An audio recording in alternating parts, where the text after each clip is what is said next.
আসসালামু আলাইকুম everyone, welcome back to my channel. আজকে আমি চলে এসেছি একটি রোমান্টিক লাভ স্টোরির গল্প নিয়ে। তো চলো শুরু করা যাক। ড্রামার শোতে আমরা একটা যুদ্ধ সিন দেখতে পাই, যেখানে ইবেল পার্সন তাদের সবাইকে মেরে ফেলছিল। তখন ওইখানে গ্রেট মাস্টার আর প্রিন্সেস সাশার জীবন স্যাক্রিফাইস করে দিবে। যদি তারা দুজন জীবিত থাকে তাহলে ইভেল পার্সনটা তাদেরকে নিয়ে ওইখান থেকে চলে যাবে, তাদের কিংডমে রাজত্ব করবে আর তাদেরকে স্লেভ বানিয়ে দিবে। এই জন্য উনি সাশার জীবনটা স্যাক্রিফাইস করে দেয় আর সাশাকে একটা গিফটও দেয়, যে 10,000 বছর পরে সাশার রিবাত হবে। আর তার কাছে এখন যেই শক্তিগুলো আছে ওই সময় ওই শক্তিগুলো থাকবে। তারপরে আমরা 10,000 বছর পরের সিন দেখতে পাই। সাশার নামে এখন সে রাস্তার মধ্যে একটা গাড়ি শাওয়ের অ্যাক্সিডেন্ট করতে যায়। ওইটা থেকে শাওয়ের ফ্রেন্ড মিয়া বের হয় আর শাওয়ের কিছুদিন আগের মেমোরিগুলো মনে পড়ে। তার ফ্রেন্ড তার বয়ফ্রেন্ডের সাথে মিলে তাকে চিট করেছিল, কিন্তু সে সবাইকে এটা বলেছিল যে এসব কিছু শাওয়ের জন্য হচ্ছে। শাও তখন সবার সামনে বলতে লাগে যে আমার ফ্রেন্ডই আমার বয়ফ্রেন্ডকে পছন্দ করে আর তারা দুজন আমাকে ধোকা দিচ্ছে, কিন্তু মিয়া তার কথা বারণ করে দেয়। তখন শাও তার হাতটা তার কপালের মধ্যে রাখে। তখন মিয়া পাবলিকালি শাসের সাথে যা যা করেছে সবকিছুই কনফেস করে। কনফেস করার পরে তার মনে পড়ে এসব কিছু আমি কি করলাম আর আমি কেন এইগুলোকে বললাম। তখন ওইখানে সবাই অনেক বেশি অবাক হয়ে যায় আর তারা মিয়াকে উল্টাপাল্টা কথা বলতে লাগে। এসব কিছু দেখে শাও অনেক বেশি খুশি হয় আর বলে, তোমার কি মনে হয়েছে যে তুমি আমার থেকে এই নেকলেসটাকে কেড়ে নিয়ে আমার থেকে আমার ভাগ্য কেড়ে নিবে? আর শাও ওই নেকলেসটাকে জ্বালিয়ে দেয়।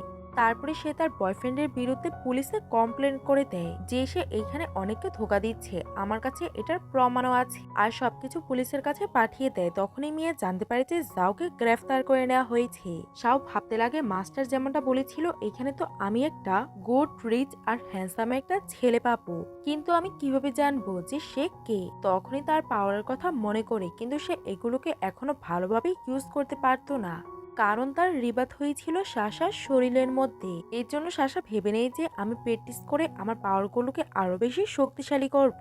এই জন্য সে একটা নতুন বিজনেস খোলে মানুষের ভবিষ্যৎ দেখার। আর এটার জন্য সে অন্য কারোর থেকে কোনো টাকাই নিবে না।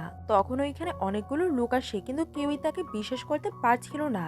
তখনই ওইখানে একটা মহিলা আসে আর উনি সবাইকে কাগজ দিচ্ছিল, কারণ ওনার মেয়ে হারিয়ে গেছে আর ওনার মনে হচ্ছিল যে কেউ ওনার মেয়েকে কিডন্যাপ করে নিয়েছে। শাও বলে, আপনাকে চিন্তা করার একদমই দরকার নেই আর আমি আপনার মেয়েকে খুঁজে দিব। আর সে ওনার মেয়ের ছবি দেখে বলে দেয় যে আপনার মেয়ে কিডন্যাপ হয়নি, আপনার মেয়ে হারিয়ে গেছে। সেই যে পার্সনের সাথে আছে ওই পার্সনটা তার সাহায্য করতে চায় যাতে সে তার বাসায় যেতে পারে। আর আপনার মেয়ে এত বেশি ছোট যে আপনার মেয়ে বাসার অ্যাড্রেস আর ফোন নাম্বার কিছুই বলতে পারছে না। আর শাও ওনাকে একটা নাম্বার দেয়। যখনই ওই মহিলাটা ওই নাম্বারে কল দেয় তখন ওই মহিলাটা ওনার মেয়েকে খুঁজে পায়। তখন ওই মহিলাটা তার উপরে অনেক বেশি খুশি হয়ে যায় আর তাকে অনেকগুলো টাকা দিতে চায়। শাও বলে, আমার এটার কোনোই দরকার নেই, আপনি শুধু আমাকে ধন্যবাদ বলেন। এইখানে শাও গুড ডিল করে তার পাওয়ারগুলোকে বাড়াতে চাচ্ছিল। তখন ওইখানে সবাই তাকে বিশ্বাস করতে লাগে আর বলে, আমাদের প্রবলেমগুলোকেও সমাধান করে দাও। তখনই একটা ছেলে ওইখানে আসে আর বলে, প্লিজ আমার ভাইকে খুঁজে বের করো। যখনই সাশা ওই ছবিটাকে দেখে তখনই সে বুঝে যায় যে সে তার 3টা ভাইয়ের মধ্যে 2টা ভাইকে খুঁজে পেয়ে গেছে। তাই সে ওইখানে দোকানটাকে বন্ধ করে জাওয়ের সাথে যেতে লাগে আর জাও তাকে জিয়ের কাছে নিয়ে আসে আর জি পাগলের মতো আচরণ করছিল। শাও আশেপাশের পরিবেশ থেকে বুঝতে পারে যে তার উপরে কেউ ব্ল্যাক ম্যাজিক করেছে। জাও তো কিছুই বুঝতে পারছিল না আর জি প্রচুর ভয় পাচ্ছিল আর সে শাওয়ের কাছে সাহায্য চায়। শাও তখন তার পাওয়ারগুলোকে ইউজ করে আর তার উপরে যে ব্ল্যাক ম্যাজিকটা করা হয়েছিল, যে করেছিল, এটা তার উপরেই চলে যায়। আর শাও তাদের দুজনকে টাচ করে নিজের পাওয়ার ইউজ করে যে তার উপরে এই ম্যাজিকগুলোকে করেছিল তাকে ওইখানে আনে। ওই লোকটা তো শাওয়ের পাওয়ারের ব্যাপারে কিছুই জানতো না। আর শাও সে যে ব্ল্যাক ম্যাজিকগুলো করেছিল তার উপরে ওই ম্যাজিকগুলোকে দিয়ে দেয় আর তাদের দুজনকে জিজ্ঞাসা করে, তোমরা কি চাও যে তাকে কিভাবে শাস্তি দিব আমি? তখন তারা বলে, আমরা এখানে পুলিশকে ডাকতে চাই। আর কিছুক্ষণ পরে পুলিশ এসে ওই লোকটাকে ওইখান থেকে নিয়ে যায়। শাও তাদেরকে কিছু বলতে চায়, কিন্তু ততক্ষণে সে নিজে অজ্ঞান হয়ে যায়। পরের দিনে আমরা তাকে হসপিটালে দেখতে পাই আর তার জ্ঞান ফিরেছিল। এখন শাও একদমই ঠিক ছিল, কারণ সে তার এনার্জিগুলোকে রিস্টোর করে নিয়েছিল। আর সে তার বিয়ে ক্যান্সেল করার জন্য ওইখান থেকে চলে যায়। ডক্টর তখন তাকে চেক আপ করতে আসে আর সে এটা দেখে অনেক বেশি অবাক হয়ে যায় যে এই দরজাটা তো বাইরে দিয়ে লক ছিল, তাহলে এই রুমের পেশেন্ট কিভাবে গেছে। অন্যদিকে শাও মিস্টার লুয়ের কোম্পানির মধ্যে যায়। রিসেপশনিস্ট তাকে হঠাৎ করে দেখে অবাক হয়ে যায়। শাও বলে, আমি মিস্টার লুয়ের ফিয়ন্সে, আর এখানে আমি ওনার সাথে দেখা করার জন্য এসেছি। রিসেপশনিস্ট শিওর হওয়ার জন্য মিস্টার লুকে কল করে আর বলে, আপনার ফিয়ন্সে এইখানে এসেছে। মিস্টার লু তো এটা শুনে না বলতে চায়। তখনই তার গ্র্যান্ডপার কথা মনে পড়ে। গ্র্যান্ডপা তাকে বলেছিল যে তোমার যখন 25 বছর হয়ে যাবে তখনই একটা মেয়ে তোমাকে খুঁজতে খুঁজতে আসবে। সে বলবে যে সে তোমার ফিয়ন্সে আর সেই তোমার ফিউচার ওয়াইফ হবে। লো তখন রিসেপশনিস্টকে তাকে ওয়েট করতে বলে আর সব বসে বসে নিজেরই ফরচুন চেক করতে লাগে, যেখানে সে আজকে এই বিয়েটাকে ক্যান্সেল করার জন্য এসেছিল। কিন্তু ফরচুন তাকে বলে যে সে আজকে এই বিয়েটাকে ক্যান্সেল করবে না। এটা দেখে সব অবাক হয়ে যায় যে এমনটা কেন হচ্ছে। যখন সে লুকে ওইখানে আসতে দেখে তখন সে তাকে দেখতেই থেকে যায়, কারণ তার ভিতর থেকে একটা অরা বের হচ্ছিল আর এটা হেভেনলি ছিল। মিলিয়নের মধ্যে একজনই এমন পাওয়ার পায়। শাও তার কাছে আসতে যায়, তখনই সে স্লিপ খেয়ে পড়ে যেতে লাগে। তখনই লু তাকে ধরে ফেলে আর সব বুঝে যায় যে লু তার জন্য একদমই পারফেক্ট পারসন। লু বলে, আমি জানতাম না যে আমার ফিয়ন্সে এত ছোট আর কিউট হবে। যখনই সে তার হাতের মধ্যে বিট দেখে তখনই সে বলে দেয় যে আমি এই বিয়েটাকে করতে পারবো না, কারণ তুমি ভাগ্য গণনা টননাকে বিশ্বাস করো আর আমি এগুলোকে বিশ্বাস করি না। আর আমি এটাও চাই না যে আমার ফিউচার ওয়াইফ এগুলোর সাথে জড়িত থাকো। শাও তখন ওইগুলোকে ফেলে দেয় আর বলে, তুমি যেমনটা ভাবছো এমনটা একদমই না। আর এইগুলোকে আমি আমার সঙ্গে নিয়ে ঘুরি, আমি এগুলোকে ইউজ করি না। শাও তখন তার থেকে কিছু জিজ্ঞাসা করতে লাগে, কিন্তু লু তাকে কিছুই বলছিল না। শাও তখন ইমোশনাল নাটক শুরু করে দেয় যে আমি মা বাবা ছাড়া বড় হয়েছি, আমার মনে হচ্ছে যে তুমি এই বিয়েটাকে ক্যান্সেল করে দিবে। লু ভাবে, আমি তো এই মেয়ের মধ্যে কোনো খারাপই দেখতে পাচ্ছি না। সে আমার কথাগুলোকে শুনছে আর গ্র্যান্ডপা বলেছে যে সে আমার ফিয়ন্সে আর আমার ফিউচার ওয়াইফ। এটার পিছনে কোনো না কোনো কারণ থাকবে, তাই আমাকে তাকে অ্যাকসেপ্ট করতেই হবে। আর সে শাওকে অ্যাকসেপ্ট করে নেয় আর ওই বিটগুলোকেও তাকে দিয়ে দেয় যে তুমি এগুলোকে রাখতে পারো, আমার এটাতে কোনো সমস্যা নেই। তখনই ওইখানে জি এসে পড়ে। জিকে দেখে শাও অবাক হয়ে যায়। তখনই সে জানতে পারে যে সে তার ভাই না, লুয়ের ভাই। আর সে তাড়াতাড়ি করে জিয়ের পাশে যায় আর বলে, আমি আর জি তো কালকে রাত্রেই দেখা করে ফেলেছি আর আমরা অনেকগুলো গেমও খেলেছি আর তার ফ্রেন্ডও ছিল আর আমরা একসঙ্গে অনেক বেশি মজা করেছি। যেভাবে গেম, সে তো কালকে ইভেল পাওয়ারের সাথে ফাইট করেছিল। তখনই শাও তাকে চিমটি কাটে আর তাকে ইশারা দিয়ে চুপ থাকতে বলে আর বলে, আমি তোমার ভাইয়ের ফিয়ন্সে, আমি যেমনটা বলছি তুমি এমনটাই করো। যেভাবে আমি জানতাম না যে সে আমার সিস্টার ইনল হবে। আর শাও যেমনটা বলে সেও তার কথাতে হ্যাঁ বলতে লাগে। লু বলে, আমি শুনেছি যে তুমি ফাইনাল ইয়ারে আছো, তুমি কোন কলেজে পড়ো? শাও ওই ইউনিভার্সিটিতেই ছিল যেখানে জিও পড়ালেখা করত। ওই ইউনিভার্সিটিতে পড়া অনেক বেশি কষ্টসাধ্য ছিল, কিন্তু জি ওই ইউনিভার্সিটিতে পড়তে পারতো কারণ তার ফ্যামিলি এই ইউনিভার্সিটিগুলো হ্যান্ডেল করতো।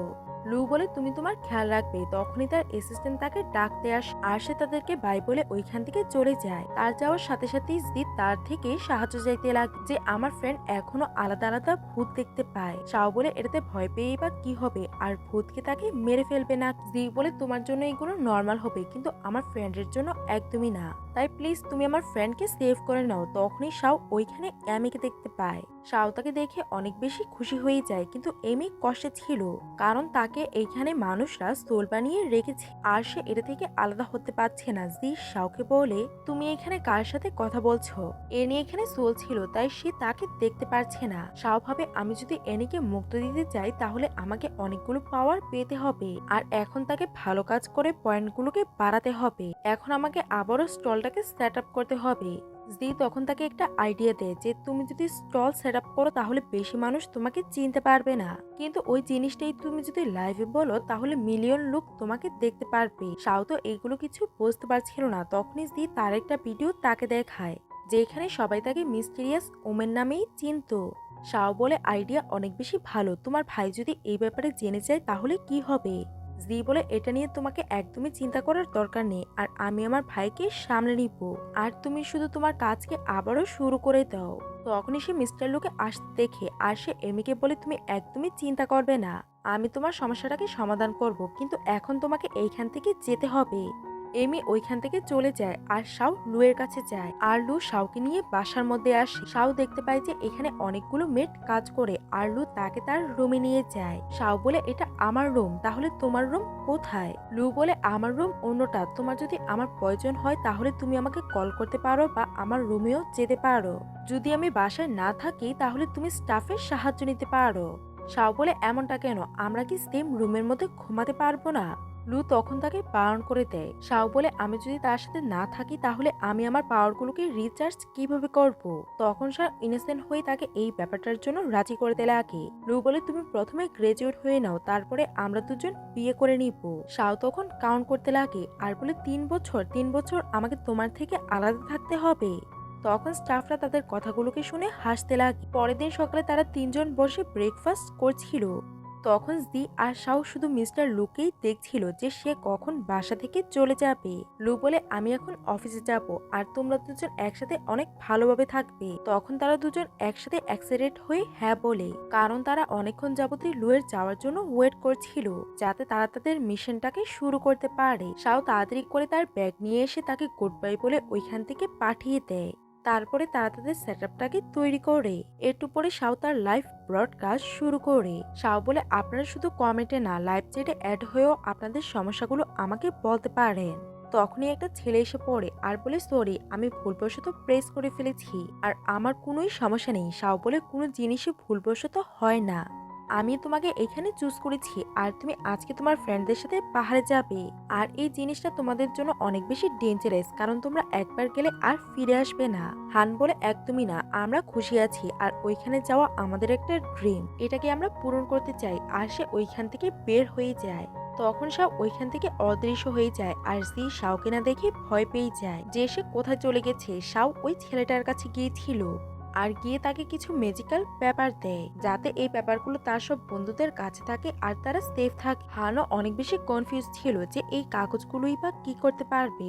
যখনই শাও বাসার মধ্যে আসে তখনই সে লু আর তার ভাইয়ের আওয়াজ শুনতে পায়। সে বুঝে যায় যে লু এই রুমের মধ্যে আসছে আর তার ভাই তাকে থামানোর চেষ্টা করছিল যে শাও এখন পড়ালেখা করছে আর আমাদেরকে তাকে ডিস্টার্ব করা একদমই উচিত হবে না। লু বলে আমি এখানে ইম্পর্টেন্ট ডকুমেন্ট নেওয়ার জন্য এসেছি, তুমি আমার রাস্তা থেকে সরো।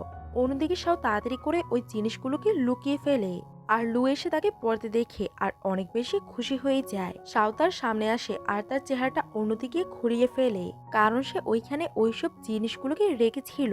আর সে জিকে ইশারা করে, জি বলে তুমি এত বেশি পড়ালেখা করছো, আমি তোমাকে দেখে মোটিভেট হয়ে গেছি, আজকে থেকে আমিও পড়ালেখা করব আর তুমি আমার ভাইয়ের সাথে এখান থেকে চলে যাও। লু বলে সমস্যা নেই, তোমরা দুজনই পড়ালেখা করো আর আমি তো এইখানে আমার ডকুমেন্ট নেওয়ার জন্য এসেছি। আর লু তার ডকুমেন্ট নিয়ে ওইখান থেকে চলে যায়। তখন তারা দুজন শান্ত হয়। লু বলে আমাদেরকে বাসার মধ্যে কাজ করা একদমই উচিত হবে না, কারণ ভাই যে কোনো সময় এইখানে চলে আস। শাও বলে এই জন্যই আমাদেরকে অন্য একটা জায়গা খুঁজতে হবে। জি বলে আমার কাছে একটা জায়গা আছে, এটা আমার ফ্রেন্ডের ওই বাসাটা। শাও তো ওইখানে যেতে চাচ্ছিল না, কিন্তু তার কাছেও আর কোনো অপশন নেই, এই জন্য তাদেরকে ওইখানে যেতেই হবে। অন্যদিকে তার ফ্রেন্ড পাগলের মতো দৌড়াদৌড়ি করছিল আর সে শাওকে দেখে জিজ্ঞাসা করে আমি আর কতদিন এমন থাকবো?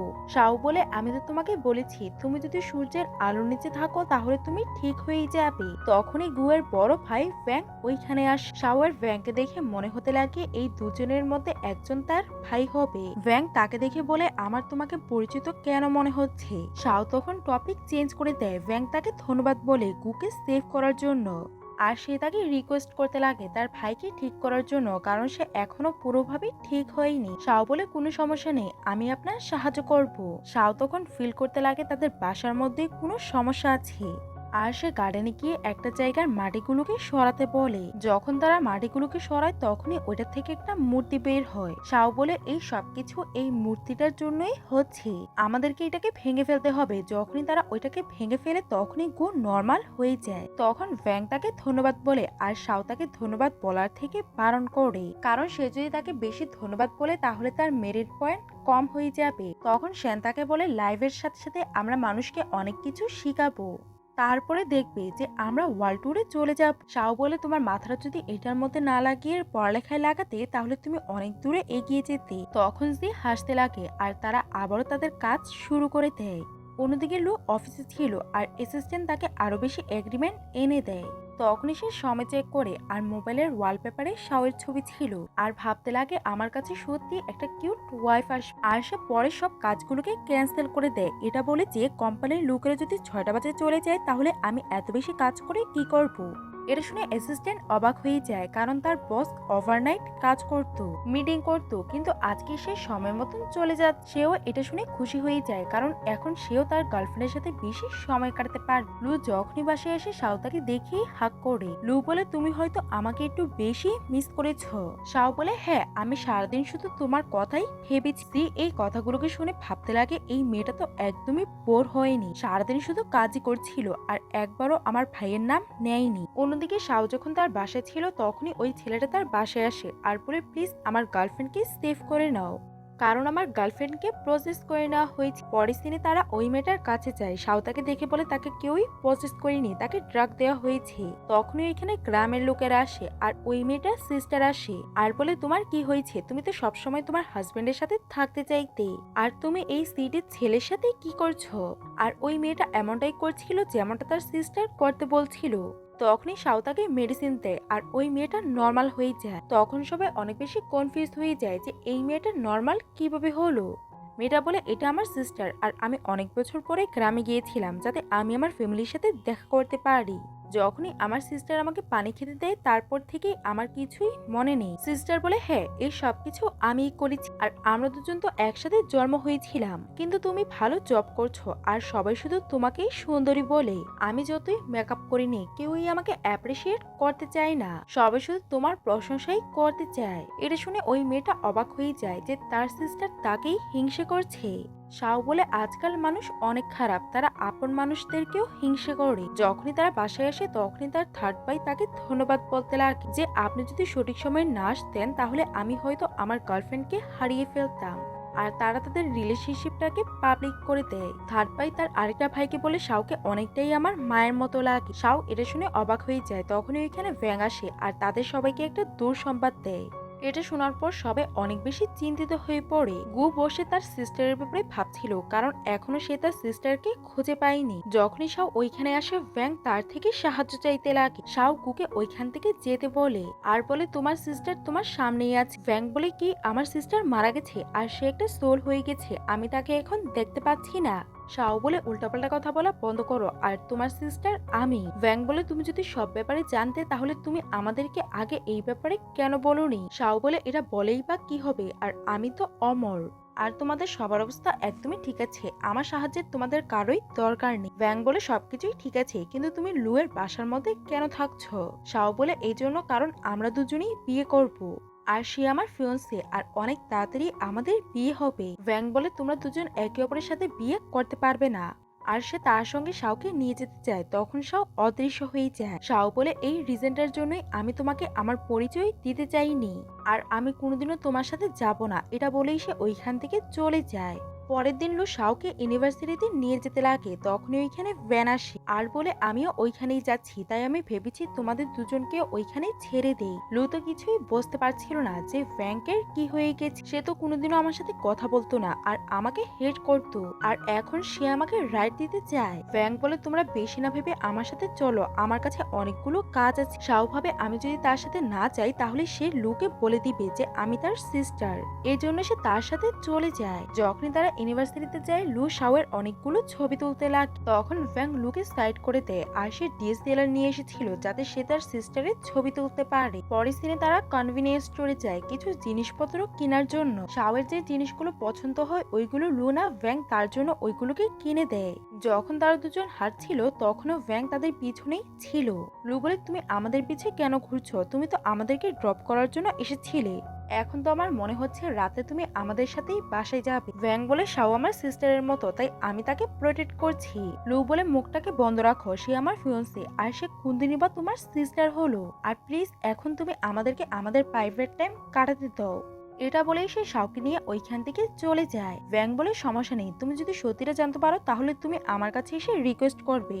আমার সিস্টারকে বিয়ে করার জন্য। পরের দিনে তারা লাঞ্চ করার জন্য যায়। লু শাওকে ভ্যাঙ্গের থেকে দূরে থাকতে বলে। শাও বলে আমার মনে হয় না যে সে আমাকে নিয়ে ডেঞ্জারাস পার্সন হবে। লু বলে তুমি জানো না যে এইখানে মানুষ কিভাবে চেঞ্জ হয়। জানি না সে তোমার এত বেশি কেয়ার কেন করছে। এই জিনিসটা নিয়ে আমি অনেক বেশি চিন্তিত। পরের দিনে শাও তার রুমে যায়। এটা তাকে ইউনিভার্সিটি থেকে দেয়া হয়েছিল আর সে রুমে গিয়ে তার রুমমেটের সাথে দেখা করে। তার নাম ছিল মিনি। মিনি শাওকে দেখিয়ে চিনে ফেলে আর তার প্রশংসা করতে লাগে। শাও বলে তোমার হাতের মধ্যে গোল্ডেন আছে, যদি কেউ তোমার সাথে হ্যান্ডশেক করার চেষ্টা করে তাহলে তুমি তার সাথে করবে না, তাহলে তোমার লাক তার উপরে চলে যাবে আর ওই মানুষের যে আনলাকি ব্যাপারগুলো থাকবে ওইগুলো তোমার উপরে ট্রান্সফার হবে। মিনি তখন তাকে ধন্যবাদ বলে যে তুমি আমাকে একটা ভালো কথা বলেছ আর তোমার যদি ফিউচারে কোনো সাহায্যের প্রয়োজন হয় তাহলে আমি তোমার সাহায্য করব। শাও বলে তুমি এখনই আমার সাহায্য করতে পারো, আমি লাইভ ব্রডকাস্ট শুরু করব আর তুমি সবকিছু সেট আপ করতে আমার একটু সাহায্য করে দাও। লাইভের মধ্যে অডিয়েন্সরা এক্সাইটেড ছিল যে আজকে শাও কাকে বাছাই করবে। শাও একজন ফ্যাশন ডিজাইনারকে চুজ করে। তখন ফ্যাশন ডিজাইনারটা বলে আমার একটা শো বাইরের কান্ট্রিতে হবে, এজন্য আমার পাসপোর্ট আর ভিসা দরকার, কিন্তু আমার পাসপোর্ট আর ভিসা দুইবার রিজেক্ট হয়ে গেছে। আর সে তার ঘটনাগুলো খুলে বলে। তখন শাও ওই ঘটনাগুলোকে অ্যানালাইজ করে আর বলে ভাগ্যই তোমাকে ওইখানে যেতে দিতে চাচ্ছে না আর এটা তোমার জন্যই বেটার হবে তুমি যদি ওইখানে না যাও। যদি তুমি ওইখানে চলে যাও তাহলে ওইখান থেকে এখানে আসা অনেক কঠিন হয়ে যাবে আর হতেও পারে যে ওইটা তোমার শেষ দিন। ডিজাইনার এটার ব্যাপারে আরো জানতে চাইছিল। তখন শাও তার সব জিনিসগুলোকে বের করে অ্যানালাইজ করতে থাকে আর সে তাকে সলিউশনের সাথে সবকিছু বলে দেয়। তখন সব অডিয়েন্সরা তার প্রশংসা করতে লাগে যে আপনি অনেক বেশি স্মার্ট। তখনই লাইভ ব্রডকাস্ট শেষ হয়ে যায় আর মিনুও তার অনেক বেশি প্রশংসা করে। শাওয়ের মনে পড়ে যে ভ্যাং একটা জমির কাছে যাবে যাতে সে ওইখানে সয়েলটাকে টেস্ট করতে পারে তার কোম্পানির বেনিফিটের জন্য। শাও জানতো যে ওইটা পাহাড়ের জায়গা আর ওই জায়গাটা একদমই ঠিক না, ভ্যাং এর জীবনও চলে যেতে পারে। তাই সে ভ্যাংকে কল করে তার সাথে দেখা করার জন্য ডাকে।